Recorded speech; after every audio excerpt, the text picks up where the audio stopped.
Today we're joined by Craig Kistler, VP of Experience, Personalization and Experimentation at Signet.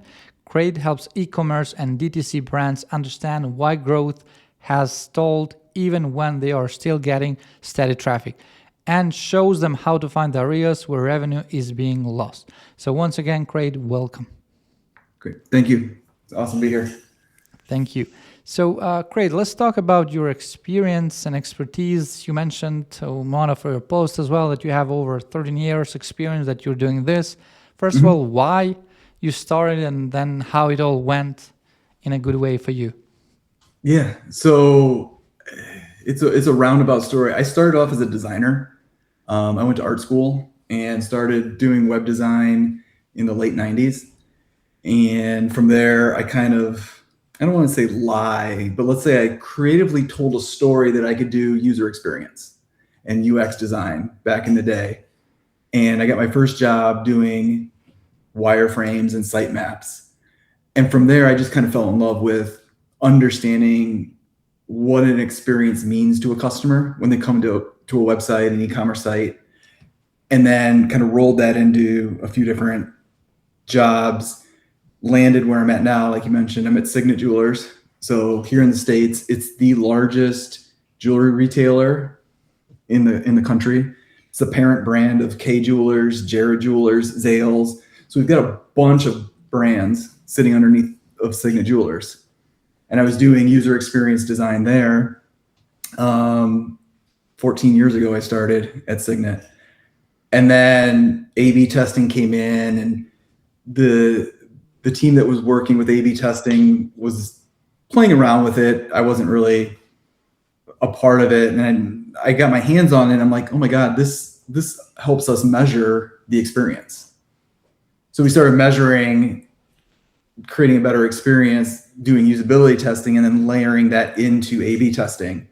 And very quickly figured out like you can improve the conversion and revenue numbers by making a better experience. And now we've got a way to put data to it, and then roll that forward a few more years, thinking about it from a personalization standpoint, adding in segments and talking about different segments to people. Then it really starts the flywheel moving at light speed. Yeah. So what role does search intent play in conversion rate optimization? Because you mentioned in back in the days when you're being a designer, there weren't a lot of automation back then, not single AI used. But what about now? I mean, I think it still comes, for me, it comes down to like trying to understand what the customer is looking for and trying to understand their intent. Yeah. You know, whether they're coming from search or they're coming directly, understanding what it is that they are looking to do. So for example, looking at jewelry, we just take it big buckets, people who buy an engagement ring and then people who are already married and they don't need to buy an engagement ring. Mm-hmm. They're both buying jewelry.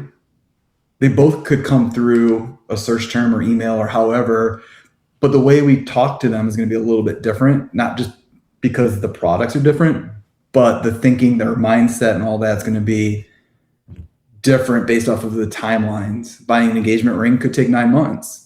Buying something for yourself or something for somebody else could take 9 minutes. You're like, oh, I'm just going to buy this, and away we go. But also, you're dealing with two types of personas or audiences. Because one, they might come once and never again. Because if they're lucky, they don't need to get married twice. So correct. They're gonna disappear most of the cases. And then you have this returning. If they're buying for someone else, they might come back to you as well. Well, how much should this kind of business invest in repetitive clients or in the new ones? I mean, it really depends. Given the work that I'm doing in my full-time job, it's a considered purchase, right? Buying an engagement ring. An engagement ring is typically a few $1,000s, if not more.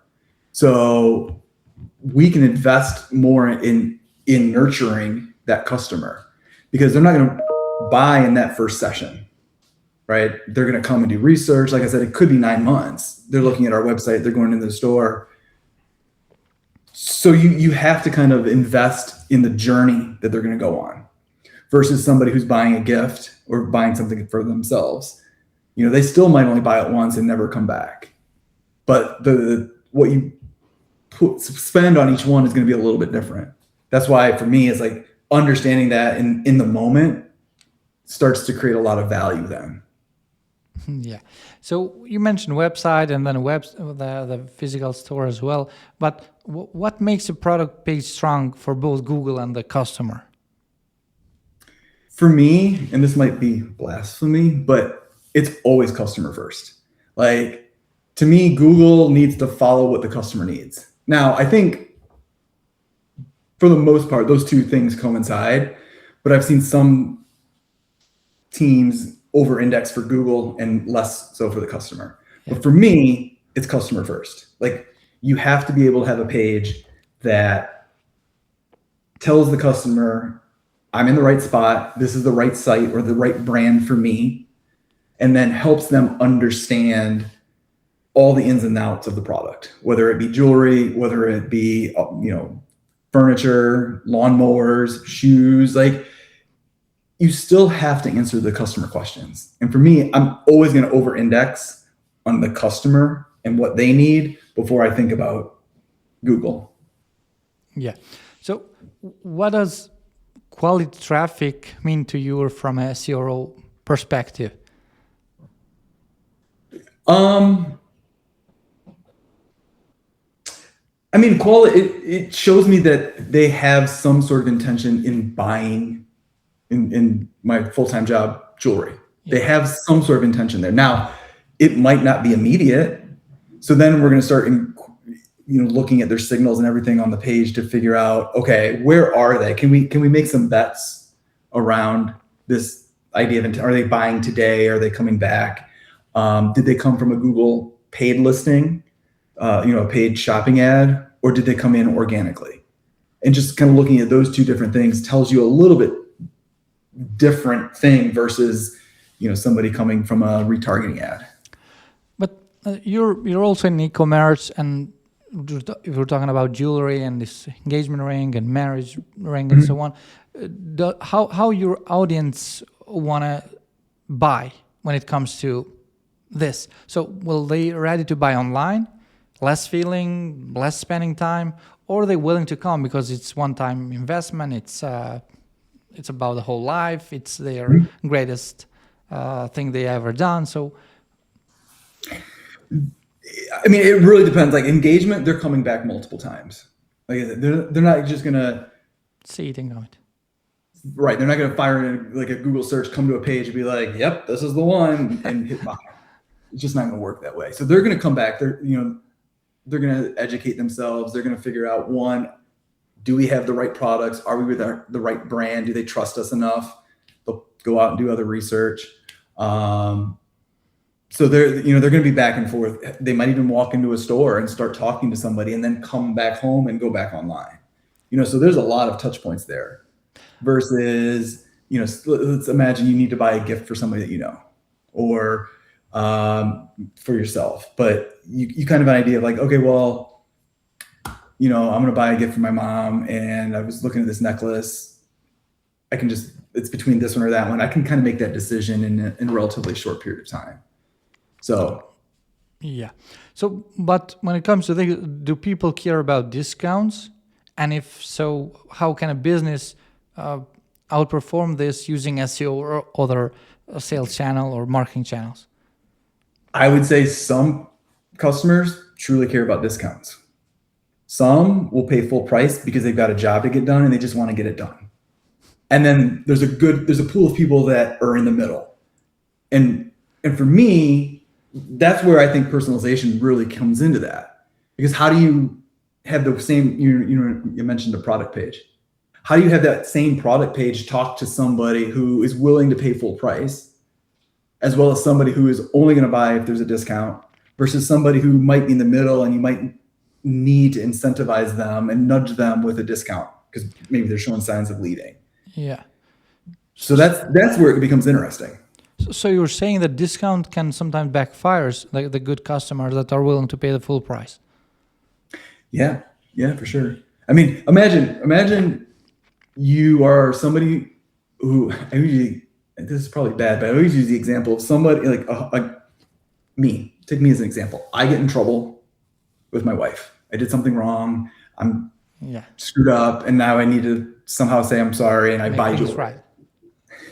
It's like I just needed the job. I need to go buy a necklace or a pair of earrings. I need to just get that done. I don't need the discount because my incentive is get out of the doghouse. Yeah. Whereas somebody else who's buying for themselves and they're like, I really don't need another bracelet, but this one's kind of cool. And they're on the fence. The discount might push them over the edge. So same situation, same product basically, but it's now different intent, different lenses, and what the job that person's trying to do. Yeah. So when we're talking about CROs, so what types of CROs tests usually have the biggest impact on organic traffic conversion? What I've seen is providing clarity and helping people get to the next step. Organic traffic's coming in and they've got some sort of idea of what they want, right? They landed on your page. But in the case of like an e-commerce site, not even us, just take e-commerce in general. I suspect a lot of traffic's landing on a PDP or PLP, product listing page, category page, or a product detail page, right? And in those instances, if that's not right, we need to help them orient themselves. Like, is this the right site? Is this the right category? And if this is not the right product I'm looking at, do I have easy ways to get me to that next step? So we'll run a lot of experiments and a lot of personalizations around understanding the next step and what we want them to do and help them narrow down from thousands of products down to something that's more manageable in the hundreds or sometimes in the dozens. So it's all about understanding that, because we know that that initial visit, probably it's not going to match their specific needs. Yeah. But since we mentioned on our previous podcast as well, that episode podcast, that Generation Z, it's taking too much time to convert. Have you seen this on your with this kind of industry on jewelry, that they just take forever to convert? We also mentioned that it takes sometimes 11 interaction with a business on social, on different platforms as well, enable they can actually convert. How hard is to sell to Gen Z? I mean, I think it's, I don't know, maybe, I don't know that it's any harder than selling to somebody else when you're dealing with a considered purchase. Like if I'm going out and I'm buying, like a shirt or something, it might be different. But with a considered purchase, I think the general timing is relatively similar. The thing I would find to be very interesting is Gen Z, they tend to be a little bit more skeptical. So they're coming in and trying to do a little bit more research and get a better understanding of like, is this actually going to deliver what it promises? So I think that's, for me, the bigger part in that. But I haven't seen like Gen Z specifically taking more time or being any harder to convert than, say, Gen X or a boomer for considered purchases.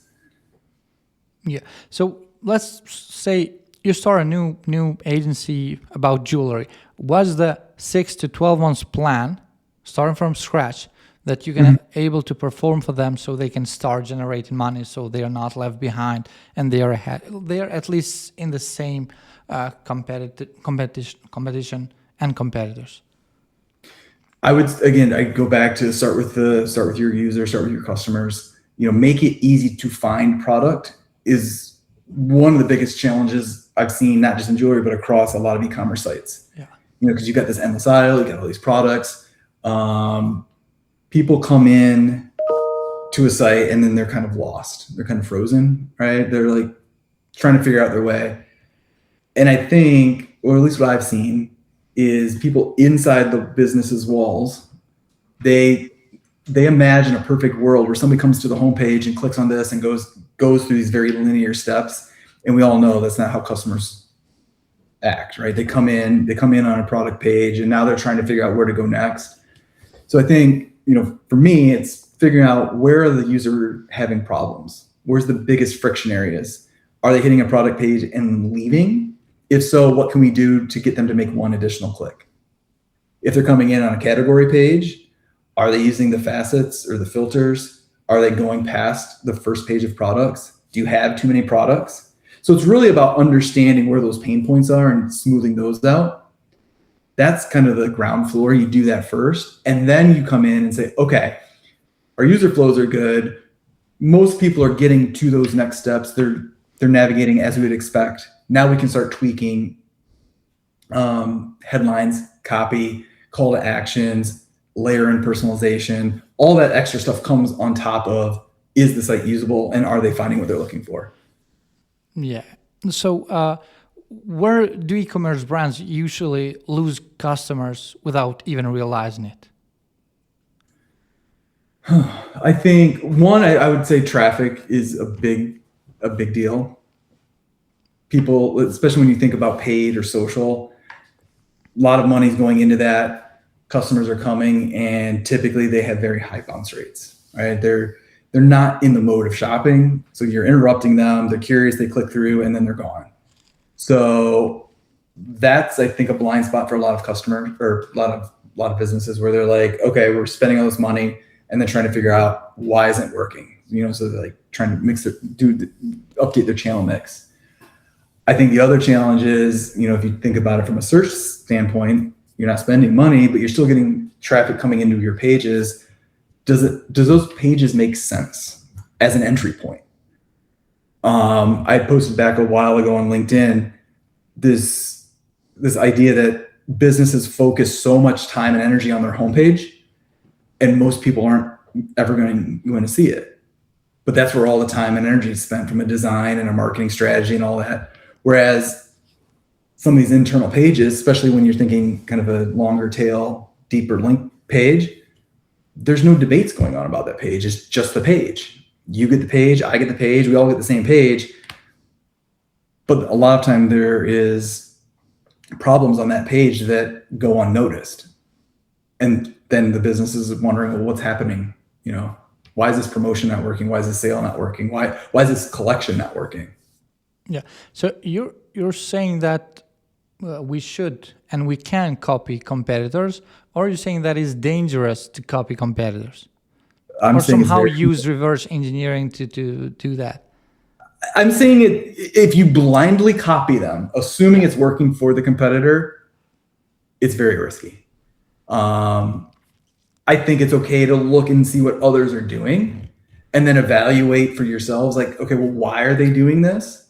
What's the hypothesis? Why do we think they're doing this? What are they trying to accomplish by doing this? And then test it for yourselves. It's the whole idea of like best practices. Just because it's a best practice and somebody else is doing it doesn't mean it's going to work for your site. Especially if you think about e-commerce as a whole.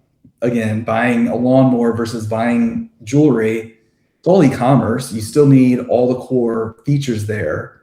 But what works on a site selling lawnmowers might not work the same way for jewelry.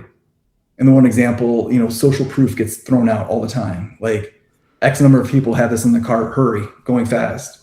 We've tested that, and it didn't work for us. Because customers, they don't want to feel that pressure when they're buying something, like you said earlier, an engagement ring. It's just like, we don't have to do exactly what everybody else is doing. Yeah. So if we go back and talk a little bit about teams, how do you help teams decide what not to work on? It all comes down to understanding the data, looking at what customers are telling us. So again, it bubbles back to the customer, and then we're going to look at the data. So we'll get a lot of ideas. Typically, it's like, hey, we saw this thing on this other site. We need to replicate it. And the first question is, okay, why? What problem is this solving? What problem is your customer having that you think this will solve? And if they don't if they're not able to answer that, which they're typically not, then we'll kind of dig in and pull that apart a little bit, get them to look at the data and understand, like, what are you trying to solve? That's, oftentimes all it takes for them to think about it, like from a standpoint of like, oh, okay, I didn't think about it that way. We just saw it. We thought it was cool. We didn't actually apply it to a problem. I think then it comes to a problem or to a question. How do you handle disagreement between leadership, creative, and data teams? Yeah, that's always fun. It's always one of those. It's like, because nobody's throwing out ideas to do harm. They think their idea is going to solve a problem. In the experimentation space, we've got a nice advantage to say, look, I don't think you're going to be right, but I could be wrong. Let's run this as an experiment and let customers tell us. And then we actually measure what's actually happening on the site. And a lot of times we can show the idea whether it lifts the KPIs or not. So it's not just one opinion versus the other. Sometimes though, we'll get a lot of ideas and everybody's backlog is probably a mile long. Then we'll start scoring them. So we're not just doing a bunch of, I won't call them dumb ideas, let's say less thoughtful ideas, filling up our pipeline with stuff that we know isn't going to make an impact. So we score them and then we can talk about it from that standpoint. Like, okay, well, the impact that this is going to have or the level of effort this is going to have just doesn't make it up to our top list. We'll keep it on here, but these are our current priorities. So we're always trying to help them understand and see where it falls and what it could do. And then when it actually runs, share the data. If we're right, we'll share the data. If we're wrong, we'll share the data. But it's all about getting them to buy into the process, knowing that the data is actually going to be the decision maker. Yeah. So, sorry. So when we're having this kind of team progressive and cooperation, do you think the dashboards and tools will help to analyze who is performing better than the other and which one we should get into the next project and so on? I mean, I think dashboards should be used, but at least what I've seen is the data in a dashboard oftentimes gets misinterpreted depending on the lens that somebody's looking at it through. Yeah. So what we'll do is we'll actually write up the analysis and come up with like, okay, here's what we're looking to test. Here are the measurements. Here are the outputs, and here's the insights that it's telling us. And then we'll have a conversation around that. But we have seen a lot of cases when the employees who are outperforming others, they're just flagging to get fired. Do you think that sometimes people fire the best performing employees because they are doing very good, it's outperforming everyone, but still sometimes it's bad? It's because if you're too good, sometimes it will be created a little bit of attitude towards some different problems and so on. How do you think this will impact the overall of business? And when should it get out of these personas that are doing very well in the company and actually are giving good results? I mean, I've not seen that in my experience from our side. Yeah. Because if somebody is like, I would never want, like, to me, that's a key player. Why would you want to get rid of somebody like that? I think a lot of it then probably comes down to culture. Inside, like, this person's kind of out spotlighting me. In that instance, it might be worth the person who's coming up with this and has the spotlight on them trying to like give some of that spotlight to whoever has the problem with them. Maybe it's their boss, right? Maybe the boss is like, you can't outshine me. So then it's just kind of a reframing to say, hey, here's what we found. Here, take this. Here's the sound bites. Go to your next meeting and almost position it as their idea. Ultimately, the work is getting done by the right people, and that'll be seen through the organization. And those people with the problem hopefully get found out when they can't answer those questions or do any of that stuff. But I don't know. It's a situation, thankfully, I've never had to face. Okay, so what roles or skills does a brand need before a CRO becomes effective? I hate to sound like a broken record, but data, like we need to understand the data. I've said a lot of times that I came through a very different approach. So having an experience design, like a UX, user experience background, I think that plus CRO works really well together because we're not just guessing about ideas, we're actually trying to solve customer problems. So to me, those two things together make a great CRO combination. I know some people come at it from a data science perspective. Some probably come at it from a marketing perspective. But all in all, like understanding the data, looking at the data, and then thinking about it from what the customer needs from an experience standpoint, I think are two really good skill sets to have. Okay. So if we're talking about the setup and the tools that e-commerce needs to have, so what tools do e-commerce brands actually need for experimentation and daily use? There's so many tools out there now to run A/B tests. Quite frankly, it feels like they're popping up all the time. We use dynamic yield at an enterprise level. I know there's a lot of tools on Shopify. Yeah. So if a lot of sites are using Shopify, there's a lot of tools. The one I'm most familiar with is called IntelliGems. There's probably a dozen, if not more, others like them that are relatively easy to spin up and set up A/B testing.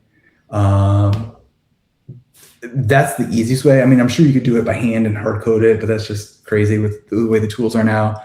And then a good data platform. A lot of tools have their own data backed in, but we use Adobe Analytics or G4 or some of those things. But nowadays we've seen AI involved in all this kind of stuff. So how should brand think of AI in personalization and actually in e-commerce? I think the nice thing is it helps crunch a lot of numbers fast.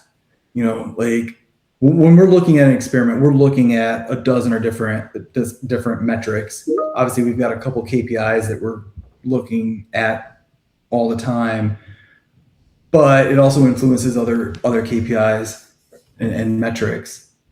Being able to have AI that's really good at finding patterns and identifying things that you or I might not notice is one of the things that I've found to be highly efficient, especially if you look at a bunch of data. Like you might not ever think that somebody's going to go from X to Y to Z, but the data will find that.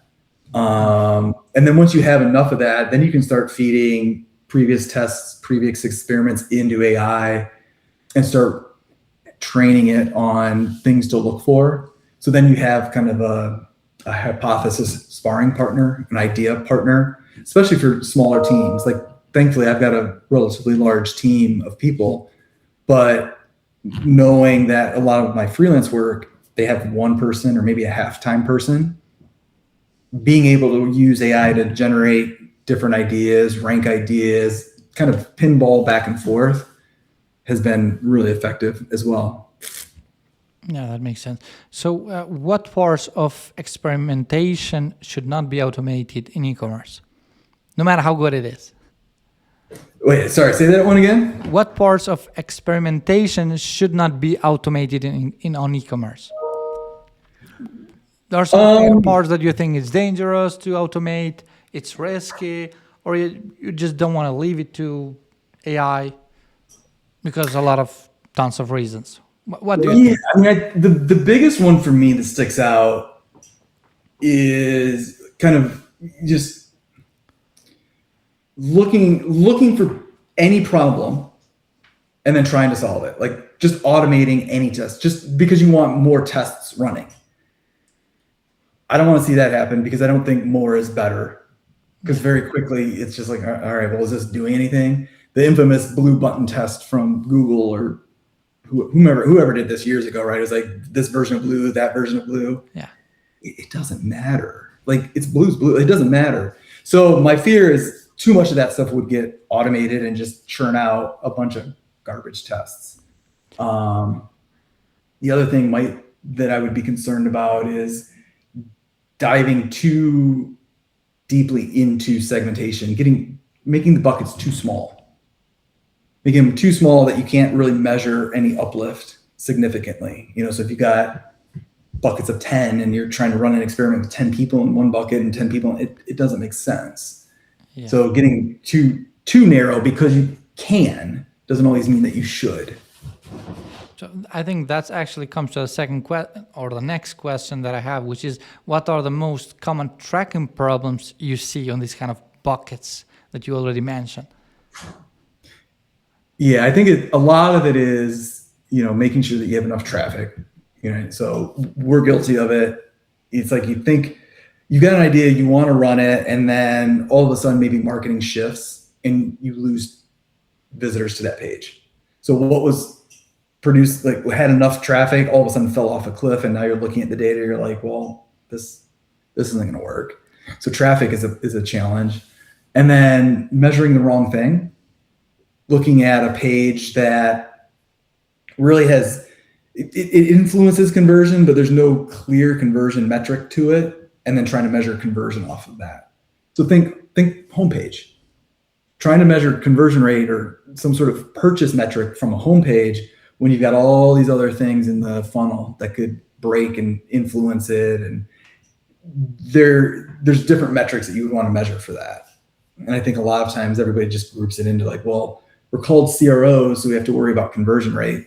In reality, it's just a misnomer. There's other things you should be paying attention to. Yeah. So how does intent change by traffic source?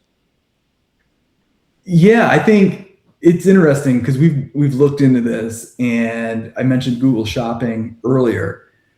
And early on, people thought somebody coming to your website from Google Shopping has a very high intent to make a purchase. And it's not wrong because they're clearly looking to shop. It just might be wrong for your current site. So we've seen a lot of people come from Google Shopping, and in reality, their intent to purchase is relatively low. They just want to shop. Maybe they're wasting time. They know that they're looking for a gift or something for themselves. They're not quite sure what it is. So that we've seen that change and kind of be like people think one thing and then the data shows something different. People coming from email, usually a retargeting ad or something like that, have a higher intent. Organic search is somewhere in the middle, right? They've got some intent because they're on our site, they're looking for something, but it could flex, anywhere from low to really high. But how do you actually diagnose a weak product page? A weak product page, assuming it's usable. Should we give it a little bit of time after it's live, it's indexed, and we can see how it's scrolling, how it's performing, or do you think we can do it faster? I think most sites have the same product page, right? The product page looks the same, it functions the same.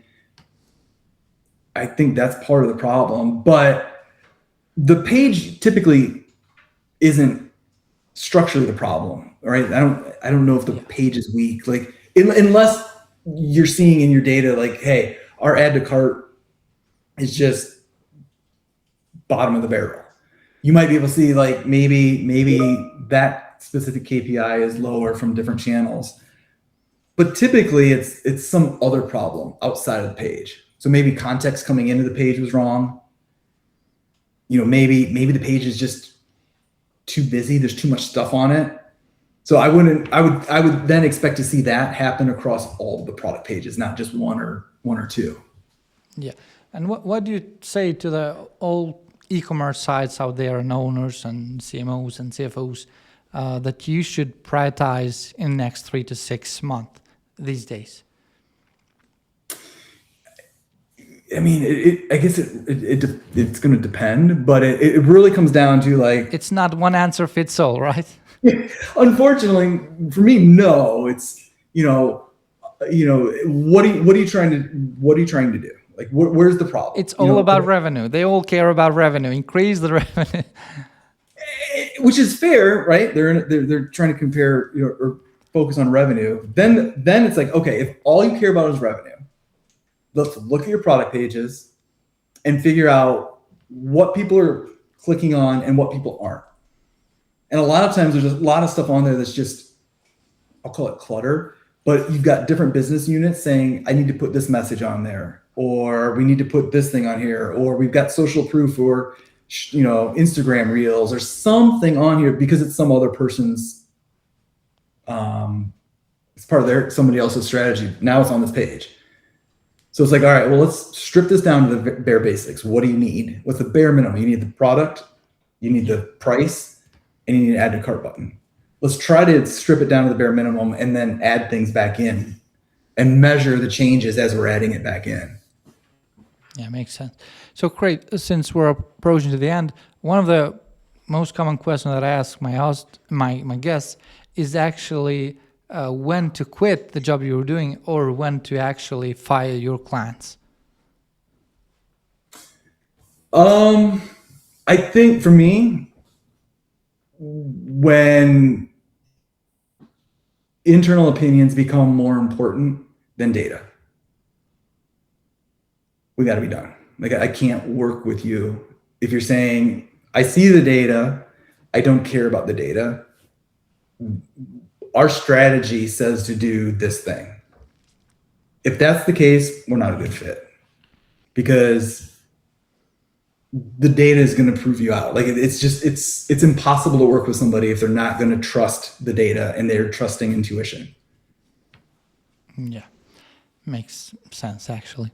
So yeah, Craig, once again, thank you very much for taking time to get on this episode. We highly appreciate everything you said and shared with us today, and also with our audience. And yeah, it was a pleasure to hear your thoughts and your expertise and actually your experience as well. So once again, thank you very much. Yeah, it was fun. Thanks for having me.